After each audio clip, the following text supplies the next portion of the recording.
welcome to it, and welcome back to the channel. This is my newest purchase. There's two things you need to know about this car. One, yes, it is non-turbo at the moment. Two, it doesn't work. It drives, it runs, but the reason I got this car, I'll come to in a second. Hold on. Because the problem with this car is under there. Well, technically, depending on which way you look at things, that's two problems. But anyway, I'll go over that. So this is going to be temporarily a daily driver for me. At this point, we're changing over the engine in my silver one. So, my friend brought this car to my house one day, and he says, it's got a misfire, will you have a look at it for me? I says, yeah, no problem, I'll take a look at it, and figured out what was going on. It turns out that, hold on, let me just turn the radio off.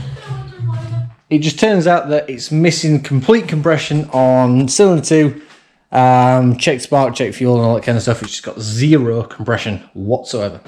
So, that is the engine out of my silver blob of the same shape, same year. So that'll be a straight swap to go in there. That runs really well. That's on 106,000 miles. This car, I think, is on 170... light doesn't work. 176,000 miles. So it's a bit of difference if we're honest. So that's got 70,000 miles less on it. And the first time I've removed it is me removing it. I don't even think it's had clutch on it, but what we'll do is I'll check the best clutch between that one and make sure it goes together nicely and well, because this will have had a clutch in it before at that mileage 100%. So what we're going to need to do is we're going to start by draining all the fluids out of it. Obviously strip it all down, all the good stuff out, and then swap it all over. And this car does at the moment have a D-cat on it, but I've got my sports cat off my other one there because we're putting the turbo engine in the other one. It's got a completely different like exhaust setup on it from the front. So everything up to what you would call the cat back, if you were, that's all completely different. So that is like a non-turbo sports cat there that I bought for my car. That may be going on this one just to keep it legal, because it's a bit loud if you heard it when I brought it in. And it sounds really aggressive, which is not a bad thing, but it just sounds a bit too much, I would call it, in person. Don't know what the camera does for it, but that's where it is. So, enough talking, get some work done, get the engine out of it.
Right, so the engine that came out of this car has like almost a brand new clutch in it, it seems, and the time belts are all good, so swap the clutch over.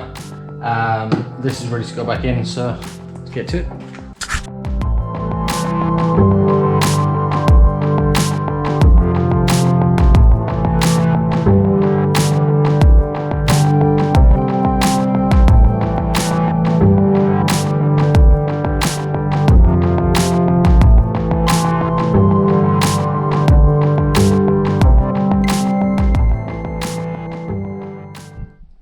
There we go, it's back in the hole. Whew. Took a little bit of work, but it wasn't too bad. Smoother than a lot of them I've done before. So all I have to do now is sort of go back all the way around it, plumb everything back in, bolts, wiring, heater matrix and radiator. Aircon, power steering, alternator obviously are all missing, and the power loom for that. And then we'll see what happens when we get that far. Okay, so this is where we're at. It's in. It's all connected up all the way around. Radiator's back in, battery, everything else in between. It's now a case of turn it over and just see what it does. So, first start, let's hope for the best.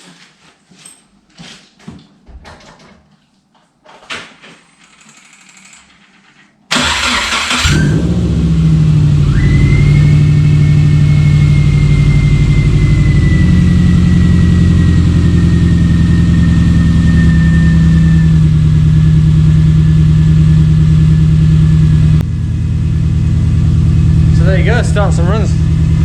I'll let it run for a while, let all the coolant do its thing and see what happens. There we go then, in, running and done in a couple of hours-ish. Pretty happy with that. It's all up to temperature, fans have been on, thermostat's been open, all the bubbles are gone. So, only thing left to do, take it for a drive. Right then, let's go see how she runs, shall we?